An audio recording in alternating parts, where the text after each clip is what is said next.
humans. Welcome to the Human Beauty Movement podcast. I'm your host, Jennifer Norman. Throughout my life, I've been a lover and a seeker of all things beauty. But through my own personal journey, I've come to discover what I believe is the most beautiful thing in the universe, the beauty of the human soul. On this podcast, I sit down with beautiful humans from all corners of the globe and all walks of life to learn how they are living their own unique soul beauty out loud. This is the podcast where abundant energy flows and supreme wisdom is bestowed. Get ready to enjoy the inspiration.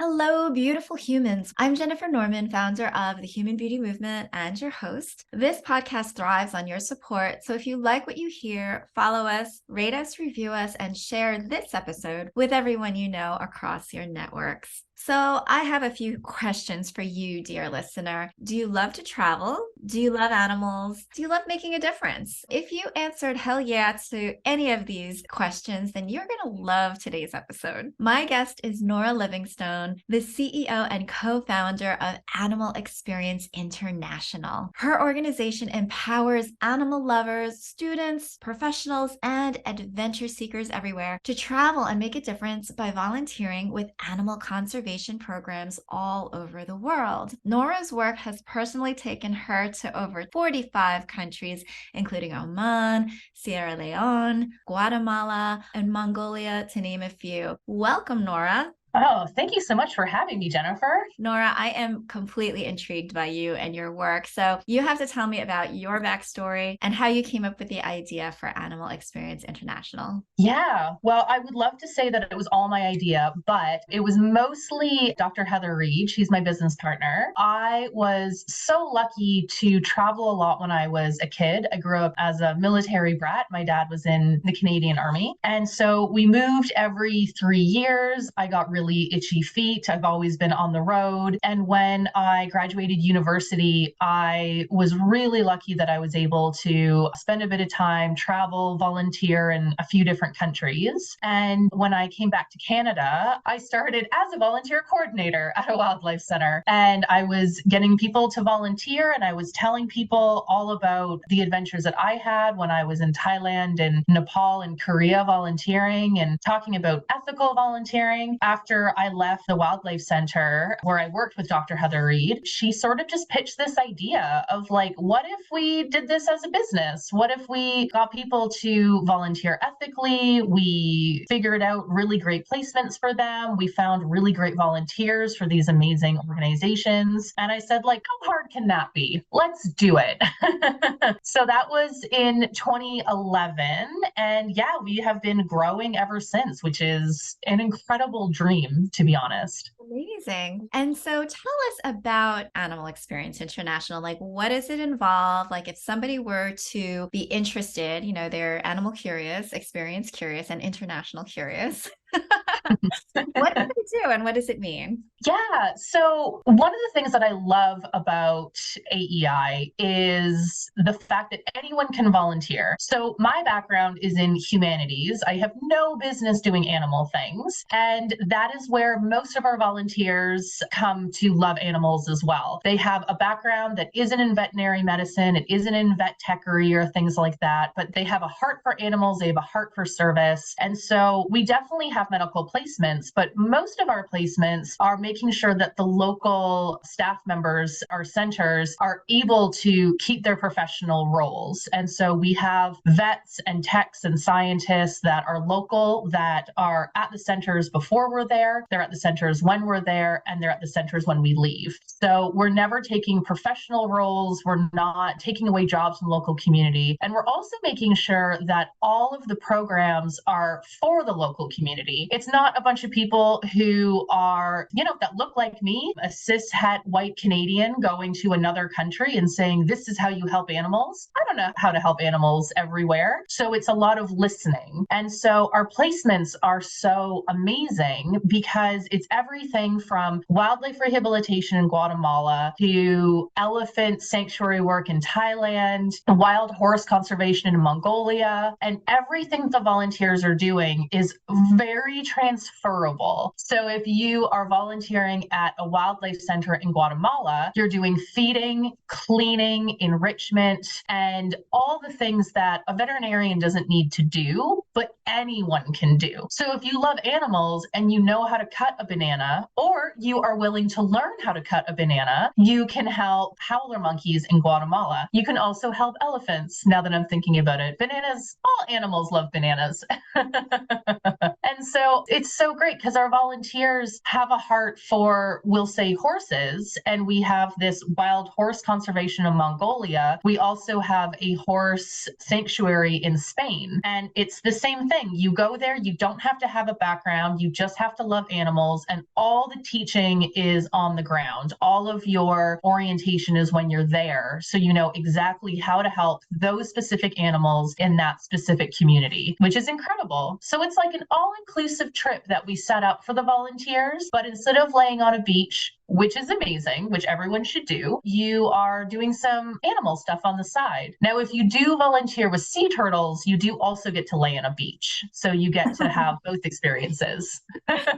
So it sounds like you have these partnerships or these relationships with these conservation programs that are all over the world, right? And so they have expressed a need that, gosh, it would be great for us to have volunteers, however many or however few. And so if you're a solo traveler or if you have a group, is there any particular size of group that might be a limitation? Or is it pretty much we're all very interested in going to Guatemala? There's 20 of us. Yeah, book us up with something. Is that possible? Or is that just like, there are specific parameters? Yeah, well, so you touched on a really interesting point at the start. So all of our placement partners have asked us for volunteers. So it's never us trying to coerce a community or anything like that saying, oh, you really need volunteers, you really need us. It's people who have found out about us. It's these groups that know about us that actively ask us, hey, we want volunteers, and this is a volunteer program we can offer, which is also really special. So we always know that people really do want us in the community and really do want our help. And then, yeah, there's no limitation really for volunteers. There's some placements that the volunteer program is a bit smaller, so we can have one or two people. But if people are looking for a group experience, we can definitely make it happen. We've had groups as big as 30.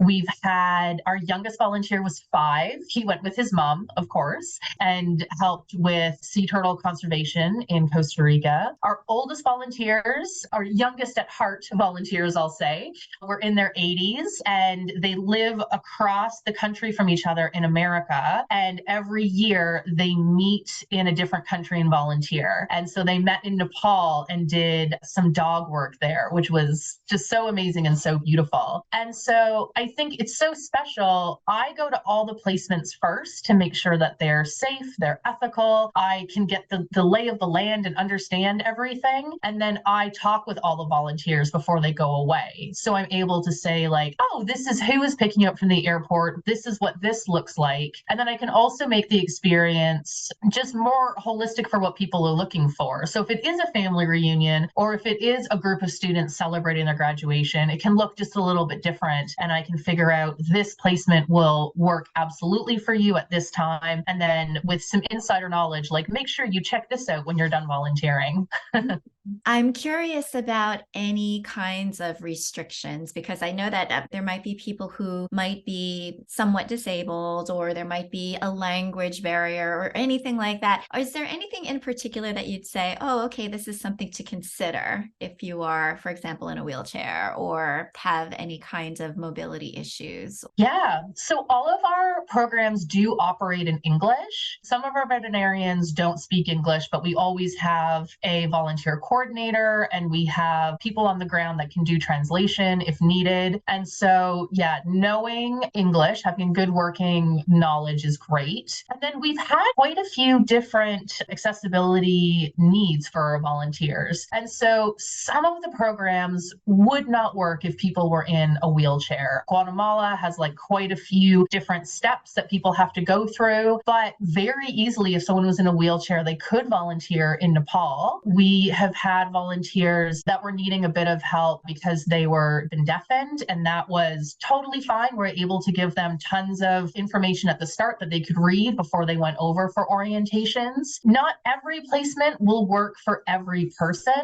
but I think because I go there first, I'm able to say, now this won't work, but this could work as well. I think also looking at things like culture shock and just travel in general. I think sometimes people want to go really hard for their first trip, and I love that. But if it is people's first trip, I think sometimes going a bit easier into things. So we had someone a few years ago who had never left her city. She was from like quite a small city in Canada, and she wanted to go to Nepal. And I said, like, that is great, and I love that for you, but let's start with something a bit easier as your very first trip, because I don't want your first trip to be so perhaps loud. So we actually got her to start on a trip to Australia, and she went to Nepal a few years after, and she was like, it made all the difference. Australia is, of course, further away, but being able to just like be out of your comfort zone, but not so far out that you feel completely lost and isolated and confused. We have amazing families on the ground. We have amazing volunteer coordinators and just wonderful people. But I want everyone to be set up for success, especially at this time after the pandemic, when all of us are needing just like a bit more handholding, I think, and a bit more just like big sister help. I want people to know that you will be supported every single step of the way, but not everything has to be so hard. We can be gentle with travel and still have an amazing time. When you're going to any given place, I'm sure that the accommodations are different everywhere. What can somebody expect? Say, for example, if they say, I would love to go to Australia, what kind of place would they be staying at versus a Nepal? Yeah, that's a great question, because both those places are so different. And I think that's one of the things I love about our placements as well, because it's truly about the animal you're interested in, but also the experience you're interested in. So in Australia, we have a wildlife center that people volunteer at, of course, and you stay in a ranger cabin at the back of the center. And there's one international volunteer a month that stays there. And so you basically stay in a ranger cabin in the outback, and you have this beautiful, like peaceful, healing environment that you're just surrounded by these animals. Yeah, it's beautiful and peaceful. And then in Nepal, where you stay is this beautiful lodge that's in a city called Bhaktapur, which is the whole city is a UNESCO World Heritage Site. And the lodge that you stay in has been made to look like an ancient Nepali castle. And you're right in the middle of everything. So you are beside a cafe, beside a temple. There's always hustle and bustle. You can go on the roof and you can see the Himalayas, and you can see the sun rising over top of this UNESCO World Heritage Site. It's so old and so beautiful and peaceful in a way, but it's very like culturally in your face. Wow. So people can essentially think about this as something that they can do as a destination volunteer initiative, or they can tack it on to another trip or another sort of adventure that they're on, so that it's maybe bookending or something like that. Yeah, absolutely. That's how I felt when I went to Mongolia. I had always been interested in Mongolia, but I didn't have like a reason to go. And so to go and volunteer with the horses and stay in a yurt, to be on the Mongolian steppe and just go hiking every day. And then at the end of the trip, I spent a week in Ulaanbaatar and just soaked in the culture and the food and the heritage and everything. And it's such an interesting way to get into a country, get some roots, get some language, get some friends that are there, and then be able to explore a little more and feel a little closer to the locals and do some like traveling is really amazing. Wow. And I love that you've coined the phrase consent-based tourism. Can you describe it from front to finish about what you mean by consent-based tourism? Yeah, absolutely. We were trying to figure out a way to talk about ethical travel in a really accessible way, because there are these huge ideas. You could go to school forever to just talk about ethics and just talk about travel. And so consent-based tourism kind of came to me as this like very accessible way that people people could figure out if right now what they're doing was ethical. And if you wanted to know more, you of course could do more research, but this was more of a like full body yes feeling. So in consent-based tourism, it's kind of like a triangle. And so the one point is the community. So is the community not just accepting you, but are they inviting you to be there? Sort of like if someone just walked into your house one day, is that actual consent? Do you actually want them there? Or are you actually opening the door and saying, yes, I do want you here? Especially important during the pandemic when people were looking to travel, and we had countries that were saying, yes, travel is open, but then we would talk to our local communities and say, do you want travelers? And they would say, no, we don't have our vaccines yet. We don't have safety yet. Please do not come. So it was like, this push and pull of tourism can be so helpful and so wonderful if the local community is inviting you there. The second point of the triangle, especially with what we do, is the animals. And so are the animals actually consenting to the interaction that they're having? So if an animal is on a tether, if they have chains, if they can't leave the interaction, it's not consensual. And so if you're like on a beach and someone has like a monkey with a chain around its neck, that's not a consensual interaction. And you can know, I don't know the history of that monkey, but I know the monkey doesn't want to be here. And then importantly, like coercion is also not consent. And so if there is a wild animal that is being baited, then we know for sure that's just coercion. It's not actually a full body yes from that animal. And again, we don't have to know the whole story of this other sentient being. We can just know it's not actually saying yes in the way that we want to. Which brings us to the last part of the triangle, which is us, the traveler, which I think is so deeply important for us to have full body yeses when we're traveling. It's not I feel kind of weird and I don't know, or I don't want to hurt people's feelings, or I don't really feel safe. We want everyone to have the experience they want to have while they're staying safe and while everyone is staying safe around them. And liberation is not a one-way street. When we liberate ourselves and we consent to something, then we give other people the opportunity to consent or not, to say no as a full sentence. And so when we are making choices when we're traveling, we may not know why we have that ick, but we know the ick exists. So we get to say no and say, I don't consent to this. I don't know why yet, but I'm just going to back up and do something else. Brilliant. I love how mindful that you are. And it shows in the fact that you have gotten so many kinds of certifications for what you do and recognition for the type of business that you're operating. Can you tell me about some of those? Yeah, we're an award-winning B Corp. Every year that we've been a B Corp, we have also been Best for the World, which is incredible, and I'm so proud of us. Yeah, just being a B Corp has been amazing because while I think people should trust me, people don't know me, and everyone has nice things to say on the internet. So I'm really happy to have certifications that people can look into, and they're able to say, look at the numbers and say, this is how many animals are being helped by this, and this is how many communities are locally engaging in our placements. We also have some really just amazing certifications to think about the animals that we're working with. We work with PASA, the Pan-African Sanctuary Alliance, to make sure that all of the programs that we're working with in sub-Saharan Africa are real sanctuaries. There is no international designation on what a sanctuary is, so anyone can say that they're a sanctuary. Tiger King said that they were a sanctuary, and while I have never seen the show, I'm pretty sure I know that they're not an actual sanctuary that's helping animals. And so it's really important to work with these different groups and have these certifications, wildlife, not entertainers, and things like that, to show that we're working with wildlife, we're not exploiting wildlife. We're not here to give people, maybe like an Instagrammable moment through exploitation. We're here to service and help communities and help animals first. And in that, we'll get Instagrammable moments.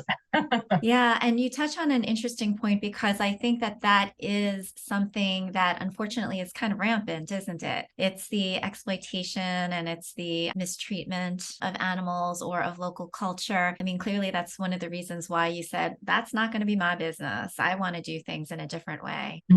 Absolutely. When we first started in 2011, I think the world was quite different. And I think that there was a lot of trust in tour operators and in volunteering. And if you said something was volunteering, then you just automatically thought it was good. And I think we're just learning so much more about animal exploitation, human exploitation, trafficking of everything. And we're able to just, know better so we can do better. In Canada, we are really lucky that we have a lot of education going towards reconciliation of First Nations people through the Truth and Reconciliation Council and work that's going on. And I think, again, like through the liberation and through the understanding and education of what is happening in Canada, we can also learn about the decolonization of tourism around the world. Very much in Canada, we had residential schools that First Nations kids would be forced to go to so they could learn how to be westernized and whatever that means. But we're seeing that happening with so-called orphanage tourism and so-called school tourism around the world, specifically in Eastern Europe and Southeast Asia. People think that they're doing the right thing by giving these kids a Western education, but they're actually being taken from their families, sometimes violently, sometimes through coercion. And people just aren't asking the right questions because they're trusting too much, unfortunately.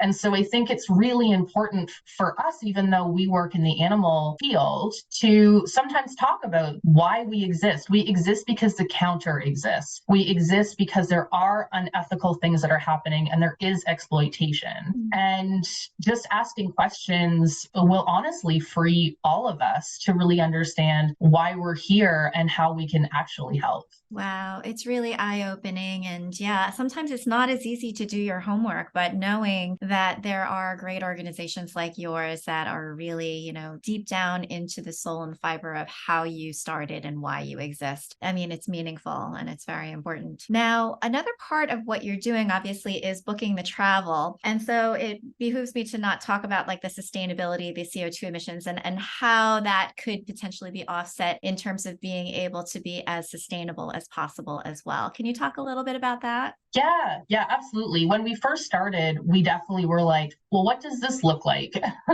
Because people have to get on, but I guess they don't have to, they could row across the ocean, but typically they do go on flights. So what we do is we make sure that all of the trips are carbon balanced. And so we plant a tree for all of our volunteers, but then we also buy into carbon offsets. We work with a really small but mighty group in Canada called the Carbon Farmer. They are replanting the boreal forest, the lungs of Canada and the world, with native organic trees up in northern Alberta, which is amazing. And then we also look at, really, we are carbon balancing the trips, but then the trips themselves echo with so much benefit. Even though people are getting on flights, they are helping so much more. And so when you go to an elephant center in Thailand, yes, you are using carbon, you are on a plane. But when you're able to work with these elephants, when people hear about the elephant stories,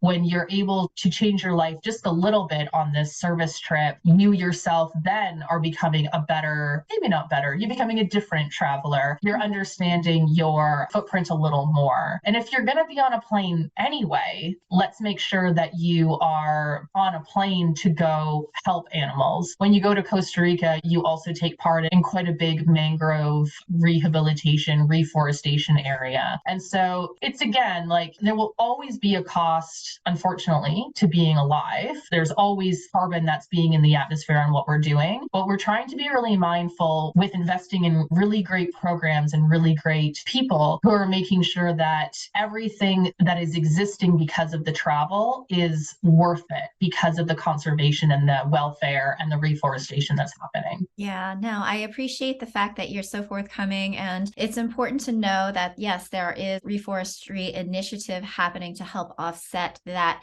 particular travel adventure. I also encourage any listener who is traveling for this or for any other type of activity, whether it be leisure or for work, to go and take a look at, if you go to the B Corporation directory, you'll find a number of different organizations. I actually interviewed a couple recently. Tradewater is one of them, Unit of Impact, Good Wings is another one, that are actually working with individuals where you can actually put in a calculator. In some cases, you can actually book your travel through them. And what they will actually do is offset through either biofuel development as well as reforestry initiatives, things like that. In the case of Tradewater, they're actually helping to plug up methane gas, which is just being exposed and shooting like very, very potent volatile emissions out into the atmosphere. And so by helping to support and fund these kinds of initiatives, you're helping to not only offset your own travel, but you're also helping to support good companies who are doing this for the better and helping to control climate change, helping to really stem this climate crisis that we're all in. So we're focused on people as well as the planet. And that's why it's good to really consider also B corporations. Take a look at all of them, including Animal Experience International, who's doing wonderful, wonderful work. I am so impressed by the rigor of what Nora is doing and Dr. Reed. It's really just mind-blowing and exciting to know that such kinds of companies exist. So I strongly encourage everybody to go take a look. Where can we find your website, Nora? It's just animalexperienceinternational.com. There you go. Take a look. And may your next travel adventure be an exciting one and one that is going to help not only yourself get a really great, fulfilling experience, but also helping a local community and also helping an animal have a better life. Nora Livingstone, thank you so much for joining today. Thank you so much, Jennifer. This was so wonderful. Thank you for listening to the Human Beauty Movement podcast. Be sure to follow, rate, and review us wherever you stream podcasts. The Human Beauty Movement is a community-based platform that cultivates the beauty of humankind. Check out our workshops, find us on social media, and share our inspiration with all the beautiful humans in your life. Learn more at thehumanbeautymovement.com. Thank you so much for being a beautiful human.